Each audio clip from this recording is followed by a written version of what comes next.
Well, hello. Thanks for coming to my talk. I'm sorry if you've seen me talk before. I haven't come up with any new jokes or anything entertaining, so you'll get to relive the thrill and excitement of them. I like to read analyst reports because I used to be an analyst. I find them very encouraging.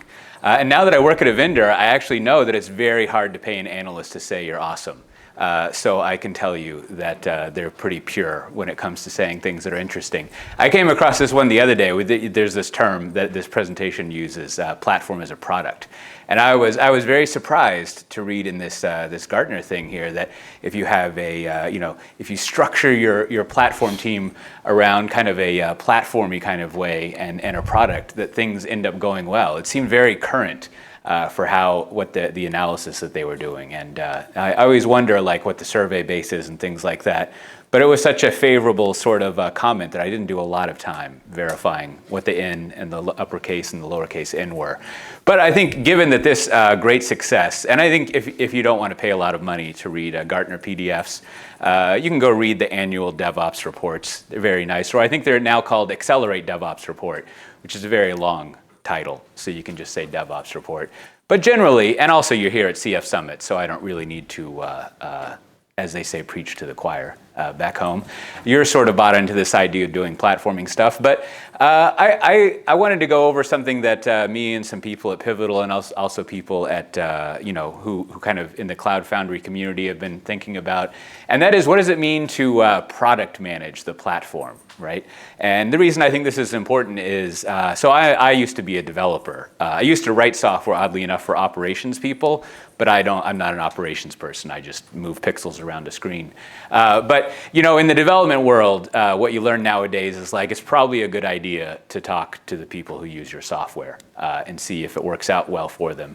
And you could just call that product management. Maybe we'll go a little bit more into that later. And my experience, having worked with operations people over the year, is that, us developers, we get slapped on the hand when we say the word user instead of person, and I don't know if operations people even say user as far as the way they go about their work. So I think it's a good idea in the same way that we're making these applications people actually pay attention to product and do product management, to think about how we can kind of pull that down to the platform layer and think about what we're delivering the platform as a product. And so I just that's the main idea really. So if you need to use the restroom after lunch or anything, you're free to go now. There you go. But first, let's kind of level set a little bit on platform and I think more importantly, how things are different this time, to use an old 2008 term. Because like I said, I used to write software for operations people. And I don't know if you remember great phrases like business IT alignment or ITSM or things like that. But we've sort of thankfully in the software world, always been trying to do a good job. Maybe not always, but that's kind of been the whole intent, because doing a good job is generally profitable, just typically. And so in the history or so that I've had, right, I'm always, every time something new comes along, the question I always have is well, not so much, how are we going to do things differently now? And then more importantly, how do we make sure we don't backslide into the thing that we're trying to replace, right? Because if you look through this handy list of things, really this is just an excuse to use this awesome picture that I found when I was in BMC one day. I mean, there is almost nothing better than that right there. As a side note, I see this picture a lot, and I think you remember, Andreessen Horowitz and that great book, The Hard Things About Hard Things. It's all about BladeLogic's competitor, Opsware. So, the whole basis for the last 15, 20 years of startup lore is based on an automation company and ops people. So, congratulations. This community has done a great job making it easy for me to get a cab from the train station to here, which I did not do today. I use public transit. Anyways, so you can see that all of these different things, they kind of are around in the same area and they were trying to solve for the same thing. But what ends up happening, as with all of these things, is let's take ITIL or ITIL or ITIL, however you want to say it. I'm pretty sure they didn't sit down and be you know what we should do? A terrible job. Like, I think what we should do is do a whole structure around things that's going to slow stuff down, kind of stop the creation of value with IT, and basically bring everything to a standstill and cause the need to have this total revolution of funny name things written in Ruby that configure servers and like cloud and everything, and then we can go home. Like, of course they didn't sit down. They thought they were going to make things great, and it was going to improve. And actually, if you read through, the last time I read through it was the, I think the Service Delivery V2 manual, which shows you how exciting I am. You read through it, and you're like, this is a pretty good idea, right? It's lots of good stuff going on here. Like, maybe computers should do something useful. And you should have a process to make sure that you have incoming requests for them and validate them, and basically make sure you don't spend too much money on science projects and stuff that don't work. But the next thing you know, it takes years and years to deploy anything, because you also have to update your UML and do all this governance stuff. So I think that's the important thing I'm always looking for, is like, how are we going to make sure we don't screw it up this time with our awesome improvements, which is typically something that happens. So it's handy to have this historic perspective on as much as things seem to change and we change around words, they basically stay the same, which I find to be the case with me. I'm always eating very unhealthy food, no matter where I am. And just to specify, that gigantic bucket of ranch dressing is not mine. However, the person sitting next to me had ordered a small salad hoping to be healthy. And maybe some of my German colleagues can explain this to me afterwards, because this was in Munich. But they brought her this boat of salad dressing, which, I mean, it did look delicious. That said, I should introduce myself. I'm Coté. I actually posted the slides for this at my Twitter account there, which is just a cheap way to pick up maybe 5 to 6 people following me, because that's all I do. I force myself to read some books in the morning, and then I'm just waiting to go see what my current Twitter follower count is. That's pretty much why I do everything outside of my house. But what I'm going to talk about is just a little bit out of this little booklet that I have. O'Reilly calls these reports, but the rest of the world calls them books. And there's a little bit on platform as a product, but in general, it's about much more than that. And there's some other books. If you really want to go back in time to about 2005, you can read about the Java Authentication and Authorization Service in Java, which I wrote that book. It's a terrible service. It was very bad. It's weird, very strange service, but it was fun to write. And I do a bunch of podcasts and other stuff, and I work at Pivotal. I'm sure everyone here knows Pivotal. To answer the question, I don't know, the deal hasn't closed yet. Seems great. So let's start off with like our current sort of basis of the thing that we're trying to improve, right? And this is an excerpt from the Accelerate DevOps 2019 DevOps report, sponsored by all sorts of people, including Pivotal. And I think, I was trying to find a diagram that was kind of like a ITSM or a, early 2000s diagram outlining all the activities that you do to make some clever comparison between the two, that they're kind of the same. But really, as I was looking through that, I was realizing that there actually are some very net, as they would say, new things when it comes to how we think about operations in the DevOps world. And a lot of them revolve around, just to kind of like ritualistically genuflect through the DevOps thing that you have to. There's essentially checking in your configuration, thinking about operations as a program, as an application that you're working on. But I think another part that stands out, a lot different than ITIL, I don't remember if there was like, out of the 30-volume set of ITIL, I don't think there was a book on feeling good. But that definitely is a huge part of what's in DevOps, right? Is we should not be jerks. We should like each other. We should be happy and not burn out, things like that. So that is an interesting aspect that is sort of new, and that kind of helps contribute to what I think we're looking for, which is how are we not going to screw up our improvement this time, right? What are we going to do different in an operation way? Now, given all that great stuff, and for how long DevOps has been around, I've been playing around with this notion here, which I didn't have time to put in a slide, so I doodled out here. And, kind of this is kind of like how I think about the various roles and what all of us nerds and computers are doing. And, we had I didn't know how to characterize it, waterfall people will call it. But, all these roles used to be different. You would have your project managers, saying if people were doing anything, developers and QA and operations. And back in my day, what happened is all the developers, as you probably know if you've talked to developers, anytime the developers have a problem, the way they solve it is you should become a developer. It's basically like this beautifully recursive thing. And so they were blocked by QA, and I mean, who likes project managers? So basically, in the Agile world, the developers kind of like took over those roles and sucked them all into development, right? And so those roles, I mean, they still exist functionally, and many places they exist as their own thing, but now they're sort of thought of as part of development, right? And so when you hear the phrase developers, you sort of think of those teams of, I don't know, you might call it a scrum master or a lead or whatever, and QA people, and it's all done in that dev team. But in the age of Agile, we still had operations people as separate. And then of course, there's a long history of DevOps, and development and operations came together, and there was this great 2-year time where we had something called a full stack developer, which I think meant you were supposed to do all of the development operations.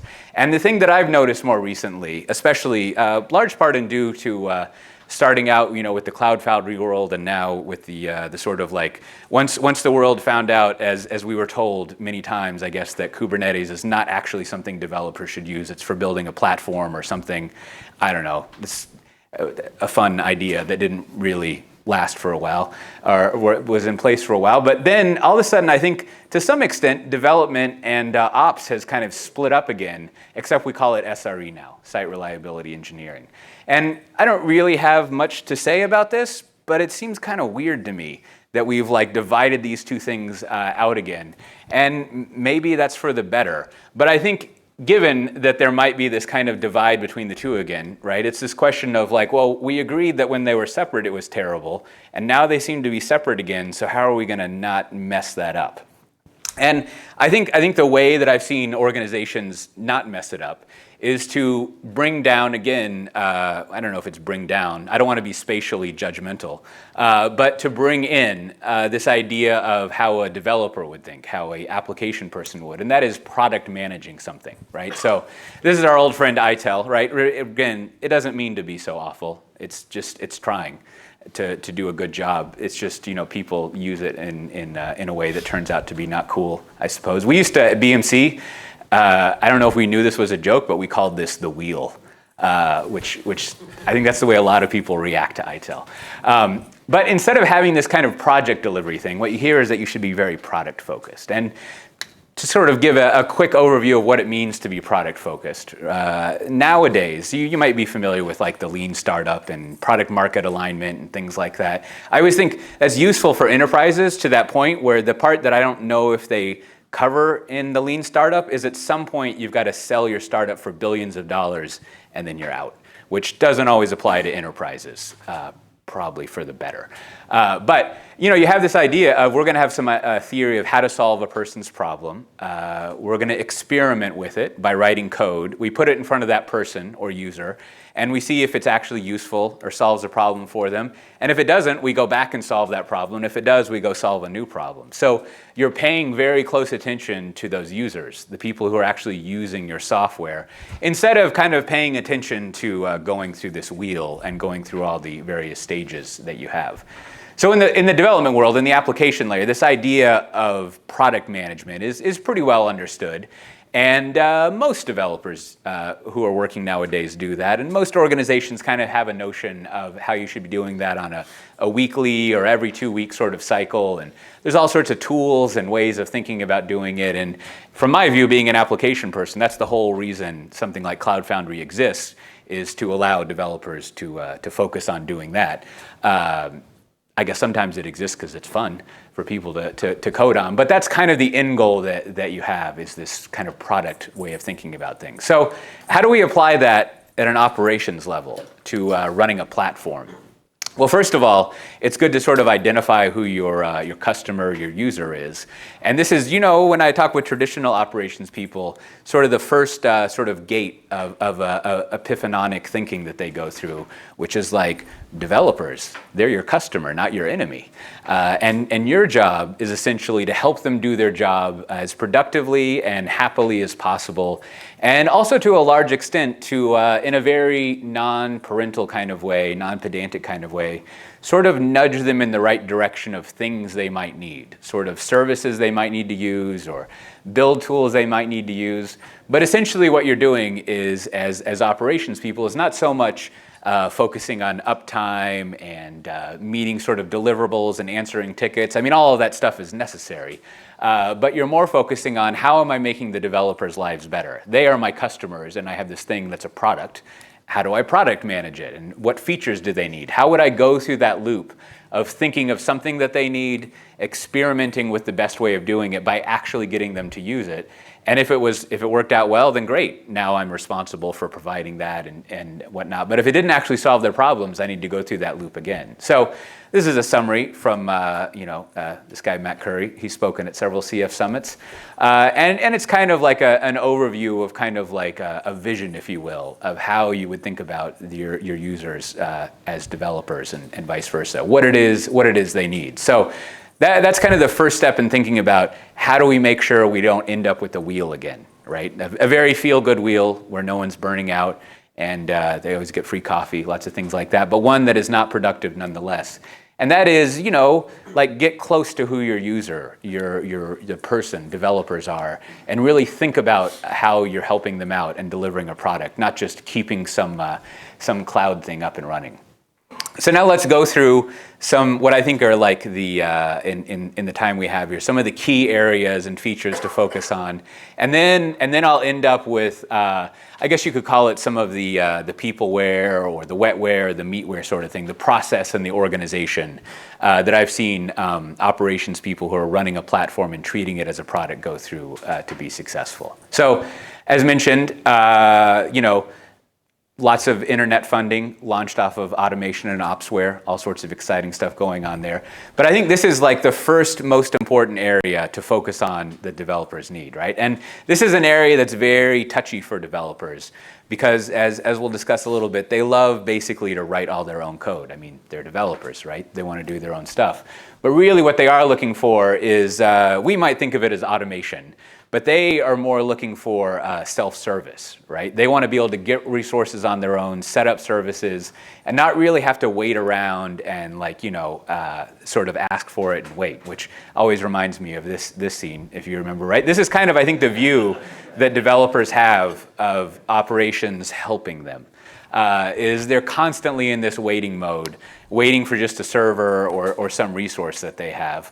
And so that's the first sort of area to start looking at is what processes, what steps that developers are following causes wait time, causes them to do things that it may sort of be pleasurable for them, but it's not actually writing code, and even worse, they're just doing nothing. And speaking as a developer, I learned to love this kind of waiting room time because that meant I didn't have to work. I was like, I don't know, I got to wait for a server. Better go play some ping pong, right? Got to go get some coffee. That 2-hour lunch is looking great, which is not really how you want people thinking. However, developers also, to a large extent, sort of they create their own problem. And this is one of my favorite quotes. Well, I guess it's my only favorite quote from this paper. I don't know if I have multiple, but this is a paper from the UC Berkeley people kind of writing up serverless. And boy, are they feisty. If you read that paper, they are really, their tone is strange for an academic paper, but it's fun. But they do point out something that comes up extremely frequently, right? Let's imagine you have an application that allows you to rent a car or something. And you're like, maybe what we should do is we should have this callback that when you type in the zip code, it fills out the state that you're running from. Because really, why do I have to do both? And then the developer, all developers are like, I could totally do that in 2 hours. That's basically the amount of time that a developer can do anything if you haven't worked with them. But then they're like, oh, okay, I can do that code in 2 hours, but it's going to take me the rest of the week to write the YAML file to set everything up. And so you see this over and over again that whether it's writing code for their own tool, developers spend a huge amount of time writing all this infrastructure-y type of code and not only waiting for things, but configuring it to run properly. And so these type of things, they kind of get to that first rung of stuff that you want to think about as an operations person with a customer that's a developer. And that's essentially finding the toil that developers have systematically going through whatever this toil may be, identifying it, and spending a lot of time thinking about eliminating it or speeding it up, right? And I think we're used to like toil in the sense of an operations person. You know, I forget the technical definition of toil from the site reliability engineering stuff. I think basically what it means is like stuff I don't want to do that takes a long time, that's really annoying, that I could write a script to solve, or I could basically program away. And similarly, your customers, the developer layer, they have a huge amount of toil, as was just went over, right? And generally, the way that people go through finding toil is they do one of these things here. You know, you can do a value stream map, and you just sort of, it's usually pretty difficult to figure out exactly all the activities and the time it takes to deploy one line of code, for example. But it would be revolutionary if you got the developers in the room while you're doing this. But you know, you just want to kind of chart out every single thing that needs to happen. And as someone once said about this, find the stupid, right? Like find the things that are a lot of wait time and that can be automated, and systematically start to pull those things out of there and automate it, which is a huge part of what in the Cloud Foundry world we have the capacity to do, right? But again, think about how you put that into that cycle so you don't turn into an old ITIL wheel. And you're constantly always thinking about how to identify this toil that my developers are going through. We've already got that paternalistic my developers thing going, like they're your kindergartners or preschoolers, probably more appropriately. And you know, how do we make their life better and make it easier for them to kind of sit in a circle and be calm while we sing a morning song and get through our day? So the next thing that, you know, I don't know if we always say this as strongly as is helpful in the kind of like platformy world, especially because when developers hear this, they hate this.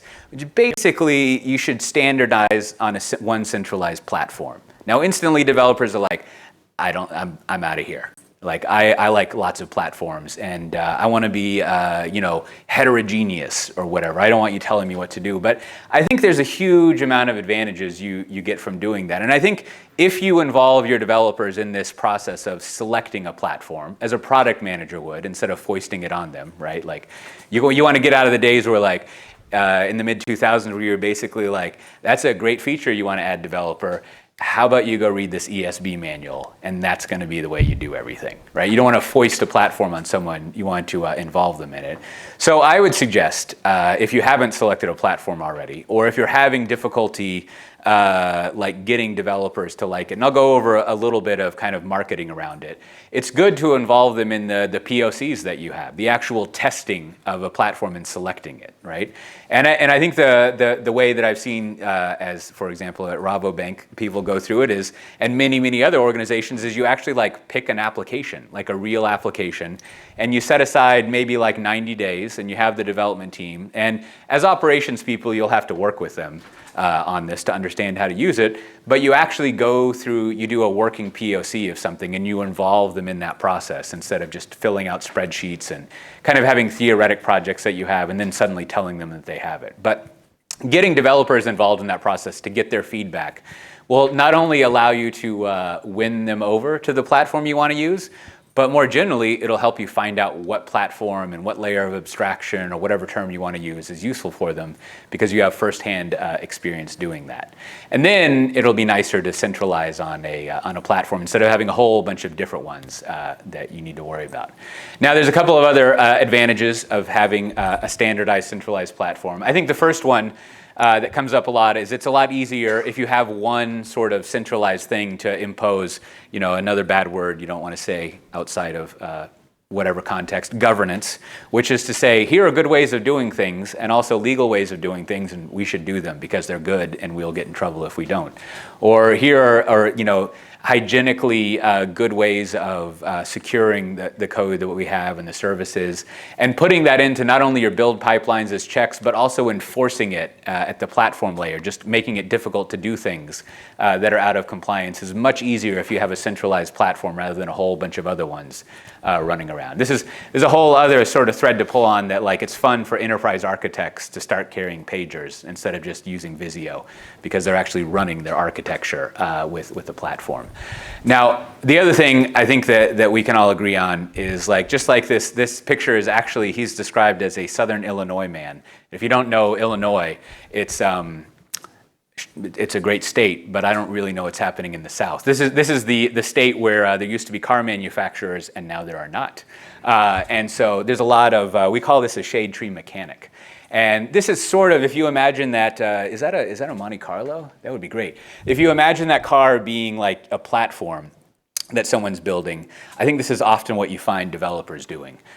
Is sort of like doing something very strange with stuff up on blocks. And I'm as guilty as anyone else. I think when I was in my 20s, I probably built 2 or 3 platforms instead of the actual code that I was running. But having a centralized platform means that people are going to use that, and they don't spend so much time putting the car up on blocks. And there are huge advantages, especially in a large organization, to enforcing this sort of one place where you run everything. And again, what's vital for that to be successful is to product manage it, right? Like to have developers involved and actually figure out how to help them and do what they're interested in rather than forcing something on them. So I'll close out with a few tactics about how to kind of getting more into launching your platform as a product plan or your platform plan, but then also a little bit of the kind of marketing, winning people over to using it. So first of all, what I've noticed when people launch a platform, I mentioned some POCing for a little bit, but oftentimes they have to force themselves to start a lot smaller than maybe they would want to. Now, doing something like a centralized platform initiative, anything that's called an initiative, takes a long time and is usually very expensive. And when you're trying to go get money for it, you've got to make an amazing business case. You're going to have like a blowout year because you put this platform in place, and all the millions of dollars in time you spend on a platform, you're going to recoup at a 5x in like less than 2 years. So you're kind of forced to pick huge, meaty applications that are going to have a huge business impact to make your case work out well. But you have to not do that, because you'll be learning how to do things in a new way. You'll be using a new technology, needing to learn win developers over. And it's much better to start with a series of small projects over the course of, let's say, a year or so. And as you sort of have that one POCist project on, you do 2 more projects, you go up to 5 projects. You're not only educating the developers, but the organization about how to operate in yourselves in the operations world. And it generally does take, I've noticed, there are some exceptions to this, but it takes about a year to kind of ramp up to what you might call a material amount of usage. And usually after that, it goes up pretty quickly after that. But I see this pattern over and over again. And aside from calming yourself down about, for example, we're going to rewrite the .com site that we run everything through on this new way of operating that we don't really know, and new technologies that we're just using for the first time, so forth and so on.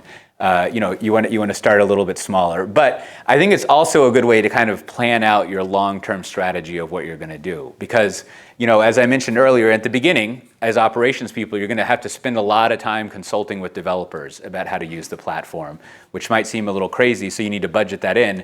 But then as time goes on, you sort of don't have to spend as much time with them, and you can instead plan on spending more time building out new features in the platform instead of helping consult with developers. So it's good to have some visibility into what those shifts will look like.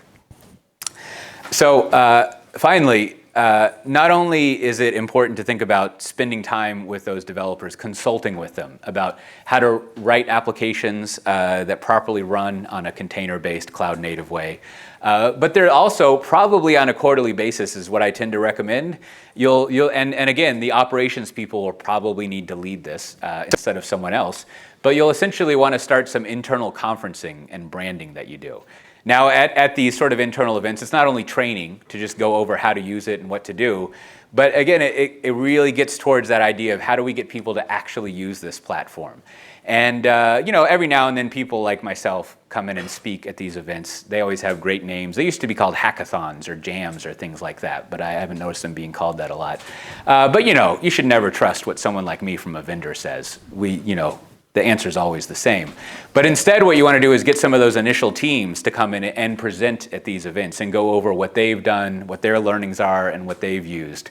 And if you can arrange that, and it can even be a small room like this, what you'll find after a couple of quarters in a year is that you've got you're sort of teaching each other. You're building up trust internally instead of trust from the outside or trust from a spec.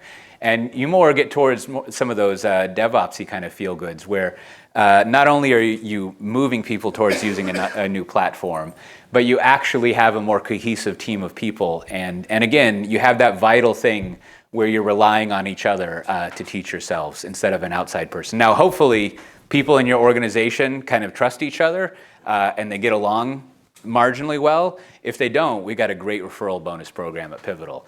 All you have to do is work 90 days, and then I get a cool referral bonus, and on day 91, you can do anything you want. I don't really care. Not my department.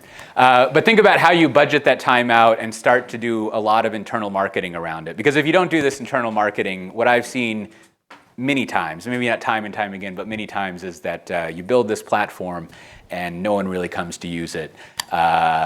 Because you didn't tell them about it or convince them to use it. So with that, there's only a little bit of time left, and I want to go over just something that I'm thinking about nowadays that I think, hopefully, if you kind of have this idea that we've figured out how developers should go about doing things, right, in a more product-oriented way, and now all of you in my brief 30-minute talk very convinced and know exactly what you should be doing to run operations like a product, I'm sure. But if we kind of fix that layer, I think we're in this theoretic state where we kind of know as IT how to do a good job and how to support creating good software and creating good product. But what I've started to notice is there's this pesky thing called the business, and they don't seem to show up and sort of ask us to do very much, right? And you see this kind of reflected in, this is kind of a Weedly way to do it, but you see this reflected in some surveys about what's blocking us from improving further. And I've handily highlighted in red. If you look, the majority of the stuff, if you add it up, is business related, right? Finance, always a problem. That'll probably always be the top one. But your business culture doesn't align very well. And then there's a lack of the business side being involved. Now, I don't really know the answer to how we solve this problem, but as you sort through shoring up and fixing IT, I think this is the next thing we need to do to avoid getting stuck on a wheel again, is we need the rest of the organization to actually come to us in IT and start asking for help and asking for ways to actually change the business and maybe even suggesting features that we should have, which would be great. Get more business folks involved. So that's my quick overview of, again, the main idea I try to leave people with is if you're in operations and you're standing up a platform, you need to get really good at doing product management with developers as your customers and going through that loop. And that's, I think, a good way to get over that, are we doing the same thing over again, just with different words? And actually this time make sure that we have a large step improvement rather than just a collection of books that we make fun of 10 years later because they're old and fogey-ish. So thanks.